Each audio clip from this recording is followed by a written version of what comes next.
Timeless, the human experience through a quantum lens.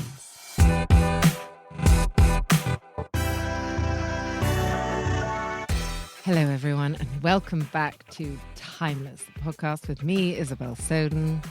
And Clive Highland.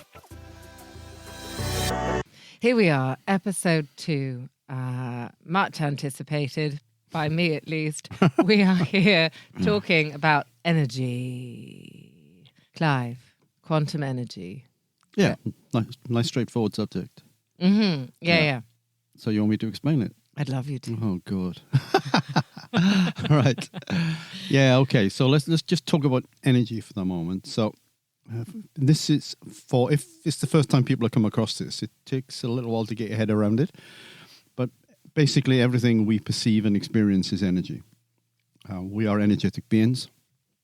If you break us down to the atomic and subatomic level, all matter is left behind, and you down at the quantum energy level, which means quantum means the smallest known unit of energy. So, and the fundamental challenge of our current understanding of human nature is, why is it that the laws of physics that apply at the level of matter do not apply at the level of energy? So, back to the iceberg model, we have a pretty good grasp of the rules that apply above the surface, the bits of the iceberg that we can see, but we don't really know how it works like that, because all the driving forces below the surface are still unknown to us, and that's the quantum world. Okay, so first step, get your head around the fact that everything is energy.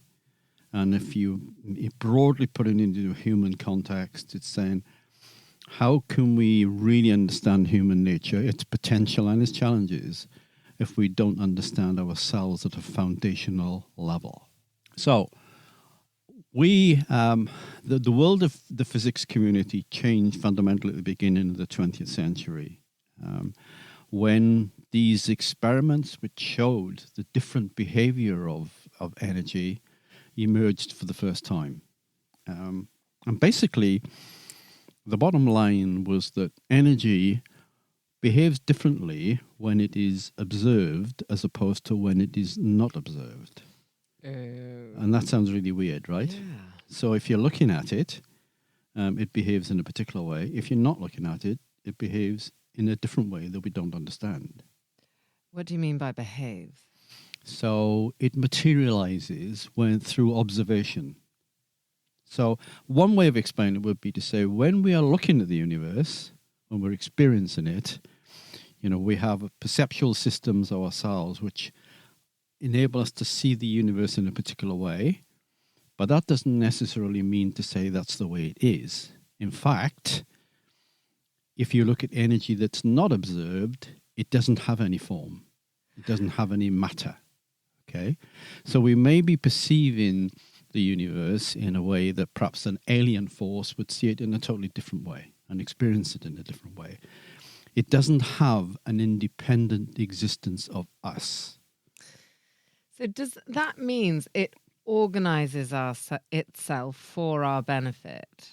It means not really. It's an intersection of the energy of consciousness. Yeah. And we'll come back to that in more detail at a future session. But at the moment, let's just think of it as perception. Okay, So our perception energy, what we're using to interrogate, our environment, intersects with that universe energy, quantum energy, and from that, images are created, or we create images in our own mind of what the universe is like. But that is us constructing that universe in that particular way. Yes, constructing it, but also affecting it? Well, let's start with the construction of it. So just further example of that would be like, there's no sound in the universe. There is no color in the universe. That's all created in our brains, in our minds. Mm-hmm. And we'll come back to a mind and brain debate a bit further down the line, but let's walk before we can run, okay? So because all our experiences are created in our mind, they don't actually happen out there. We've allowed ourselves to think There is an independent universe that we observe. We certainly observe it, but we co-create it as well through the act of our observation. Now, that's an incredibly esoteric point. I get that. And that's why there's a standard saying in quantum physics, which is if you say you understand it, it proves you don't, because it is beyond comprehension in some way. And that's why we'll come back onto the dilemma that the physics community was faced with. We'll come back to that shortly. How do you deal with this stuff that tears up all the rules of our understanding of matter and the universe that we perceive? Yeah. Got any answers? Okay. No, but it reminds me of, I can't remember, I must have been 18, 19 and reading Aldous Huxley's Doors of Perception. Right. And the idea that we have all of these veils on our experience of the universe or our own consciousness in order to just stay focused on the acts of survival and procreation. And is that valid here? Yeah, it's part of it, but it's even more fundamental than that. You know, the key experiment, and you can see this experiment online if anyone wants to check it off, the double slit experiment, okay? So I won't try and explain all the detail of that because it would take too long. But in essence, what it demonstrates is our energy behaves like a particle when it's observed, which means you can see it, experience it. But when it isn't observed, it does not act in that way. And frankly, we don't really know what happens when it's not being observed. And you can literally do that by the turning on and off of the observation equipment. Mm-hmm. You have to use specialist equipment because obviously this is beyond the spectrum that we can see as human beings, right? But it's quite clear-cut, and there's just this apparent weirdness whereby energy does not behave itself when it's not being observed. Now, and that's pretty fundamental because, you know, the physics community at the time, this was 1928, was very much sort of thinking, well, all we're going to do now is tick off a few boxes and we've sorted everything. We've cracked the universe and we know how it's working. Well, this came along and destroyed all those rules. Okay. And that's when you get into the complex conversations between the various influences, the physicists of the time and people like Einstein and Bohr. But let me just put it at a sort of another level, first of all. So number one, when we go to a level of depth of the human nature, mm-hmm. to the smallest units, we don't understand the rules, okay?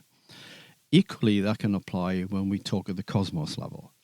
So when we're talking about big and the universe, physics again struggles to really explain how the universe works. So we know it consists entirely of energetic forces, but our understanding of those energetic forces is limited. And we use a concept that we call dark energy and dark matter to explain that. Yeah. Right? So fundamentally, with forces like gravity, and there are other forces, but you know that's one of the key ones in this, they help to hold all the planets that we perceive and the solar systems, etc., in place. Okay? Yeah. But the calculations used by physics would mean that they can't work because effectively the universe would be expanding at a rate much faster than it is and like flying off to all corners that we don't understand. It wouldn't be in the state of controlled balance that it is now. Yeah. Okay. So the insights don't line up with the calculations, the maths that we use in terms of quantum mechanics to explain the behavior of the universe. And the way that gap is explained, the uncertainty around the universe, is we talk about dark matter and dark energy. Yeah. So it's a way of saying, and we don't understand that bit. Okay. And that bit happens to be 95%. Wow. Right, and that isn't a joke. You know? So this one is like, yeah, that's real. So what we're basically saying is we understand 5% of the universe. The rest of it we acknowledge. We know it's there, but we're not sure what it is. Yeah? Yeah. So anyone to me, therefore, that is in the realm of, if it isn't science, you know, it doesn't count, is crazy when science has so many limitations. Yeah. Yeah, but, you know, I'm not knocking science because I love it. I love, you know, that in its right place, the rigor and discipline that's required to understand predictability. But the universe ultimately is not predictable. And I don't feel like science is confident about declaring its own limitations. It has a sense of like, you know, of these are the answers. It bit drunk on its own. Well, Kool-Aid. yeah, I guess like all of us, really, we get sort of caught up in our own conditioned thought patterns, and so would scientists. But you can understand their dilemma, all right? So let's take you back then to that time again. So even though I talked about the double slit experiment, which was first demonstrated in 1928 with a guy called Heisenberg involved, the debate had started before then, and effectively, unknowingly, Einstein opened up the whole debate around quantum physics when he brought in, his laws of gravity and special relativity. Okay, so it sort of opened the door, but actually, it created him a lot of angst thereafter because it was opening up questions that he couldn't explain himself. Okay. But he was a big thinker. He was very much, he was a philosopher as well, not just a scientist. A very creative human. Absolutely. Fantastic, some of the quotes, that he comes up there. But, what a guy. So, yeah, one of my role models. I've often thought Clive at a certain angle. Yeah, I go with my own hairstyle, but, yeah. So, but certainly he knew a lot. He knew some amazing stuff. So when he opened up the door to this stuff, he felt that debate should be continued. But what he couldn't really do was back it up with the science of the time that sort of demonstrated how you could continue it in a scientifically rigorous way. I see. It much more went into the world of philosophy and metaphysics, okay? A lot of intuition, a lot of thought experiment. Yeah. Whereas you had another guy, and look, he's not a baddie, this other guy. It's just two different views. Niels Bohr, who's a Danish guy, and basically his view was ultra pragmatic. It was like we've discovered enough about the way that these energetic forces work, and we can use that in the external world. Okay, so Bohr's view was much like we can't get caught up in all the weird stuff because that'll take us out to science. So let's focus on what we do feel confident about and get calculating. Keep it in the lab, get calculating, and see what we can do with this new understanding of the energetic realm. So, a sort of in the meantime, let's nail what we can nail, and we 100 years on are still living in that realm, and have let go slightly of Einstein's. Yeah, more than slightly, but so it's. But again, I'm not knocking Bohr because there's fantastic opportunity in front of them, and therefore the physics community and Bohr won the debate. That's the point, right? In the 20th century, but you can see what happened. He got caught up in the next thing that came along was the atomic bomb. So there was all this rush to war on all that stuff and harnessing the power, nuclear power, atomic power. And the whole, so that was a very pragmatic requirement, right? Yeah. When the Western world was fearful of Hitler being able to create his bomb before anyone else, that's where the preoccupation came. Pragmatic. Yeah. How do we harness this power and this energy in such a way that we can use it rather than worrying about the meaning of life? Okay. Right. So perfectly plausible argument at the time. Now, if you then cast that forward and sort of say, right, okay, so what's changed now? Well, what's changed now is the science of, energy has continued to emerge. It's become more experimented. It's become more thorough, on the one hand. And you have the driving forces of global threat through environmental change, and on the horizon, partly already with us, things like AI, which is causing us to question where the hell are we going, all right? You didn't have those same pressures at the beginning of the 20th century. So now it's like we're at a situation where whilst the discussion around energy and its true nature is nowhere near resolved, we're only scratching the surface of it, we are at a time, I believe, where we shouldn't leave the conversations in the physics lab because the connotations for life and human nature and our role in the universe are huge, very, very existentially significant, I think. Yeah. Make sense? It does, yeah. So it's back on the table. Back on the table. There's something, it's ringing around my head as you spoke about that. The sort of human doing and the human being, and that point Yes. of departure was we went, the human doing bit, Absolutely. and we Great need way. to Yeah. loop back into the Yeah. being. Yeah. Yeah. Why? Why? Because if we are back in the wrong horse, in other words, if we've got a set of assumptions that have got us to the place that is currently a mess, and I think most people would buy that, right? That globally we're in a mess, and there are so many issues around anxiety at a personal level and burnout organizationally and things like that. That if we cracked it all, surely this isn't the way it should be. Yeah. So if we're in a mess, there's a reason for it. Okay, so if we just stick to our current patterns of thought, then isn't that going to just keep going back to the same place? We're stuck in the cul-de-sac and we just keep going round and round and round, and we've got the same issues. And despite, some attempts to change this, you still see the massive emphasis, for instance, in organizations on upping productivity, but doing it via the old ways. Much more about efficiency rather than really exploring what the human mind and brain are capable of. Yeah. So it's like we can't carry on thinking like this.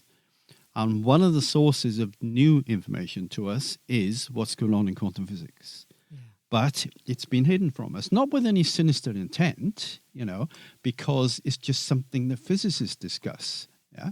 But we can't afford to leave that conversation in the lab. Right. So we need to mainstream the conversation. Absolutely. Yeah. Not with the view of just sort of saying, look, this is cracked, now we've sorted it, you need to believe this. Not at all. It's saying this information is too important to ignore. So we're folding it into our advances in psychology, neuroscience. Absolutely. Yeah. Yeah. It's back to the convergence thing that we talked about at the last session, really, where, obviously we've got to filter out silly stuff, but, things like ancient wisdom, maybe they need to be brought back on the table, from a point of view. Let's try and look scientifically for what we can do to bring them closer. Yeah. For me personally, and it's just my own bias, I always like to think there's at least some scientific grounding in it. Now, that doesn't mean to say it's, it follows all the normal classical physics rules. It's got to be repeatable, predictable, et cetera, and large sample sizes. If we do that, we immediately narrow down what we're prepared to listen to. Right, yeah. But how can you narrow it down to classic physics, something that does not explain the universe? It doesn't make sense, So it's like, let's love what we've got, but actually there's a hell of a lot more out there that we all need to look at together. Yeah. Yeah.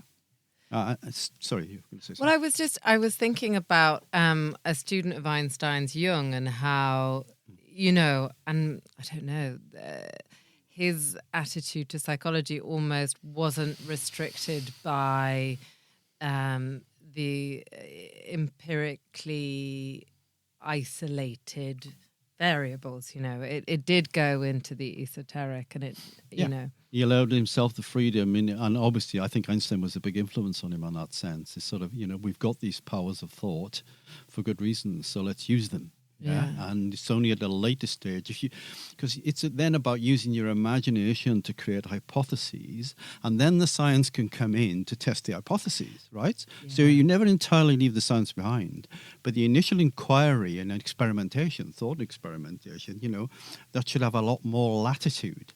Now, for some people, that takes us into a bit of philosophy, metaphysics, etc., that type of stuff.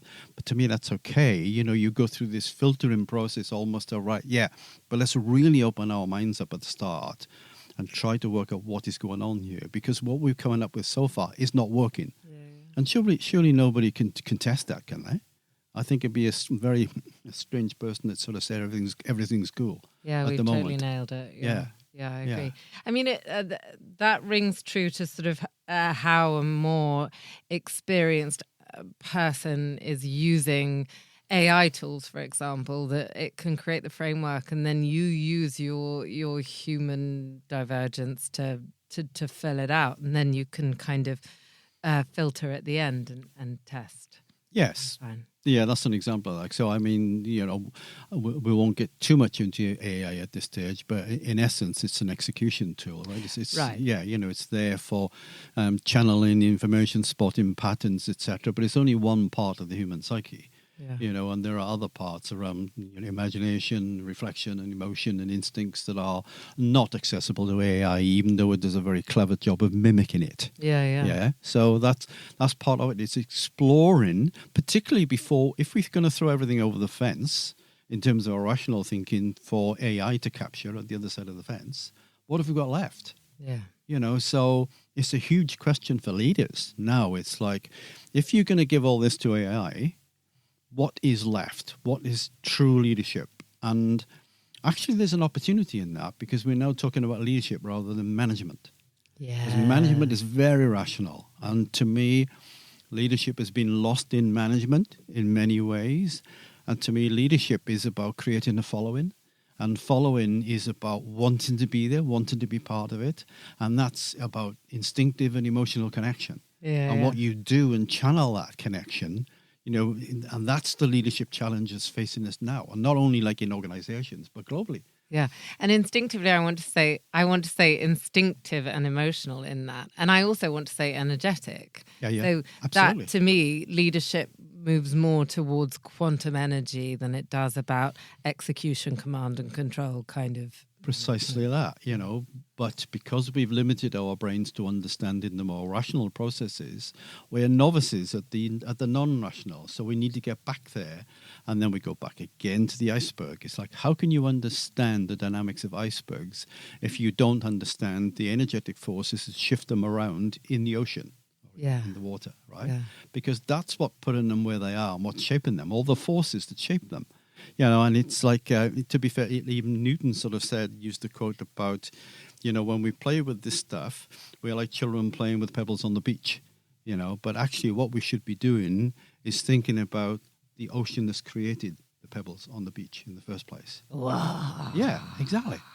But we haven't been doing that. So it's, we need to look at this ocean as an analogy and try to work out what the hell is going on. Totally. I mean, you still haven't given us a joke, Clive. But No. I feel like that was a juicy anecdote. I'll let you off. Yeah, you let me off because for of the that one. ocean Yeah. chat.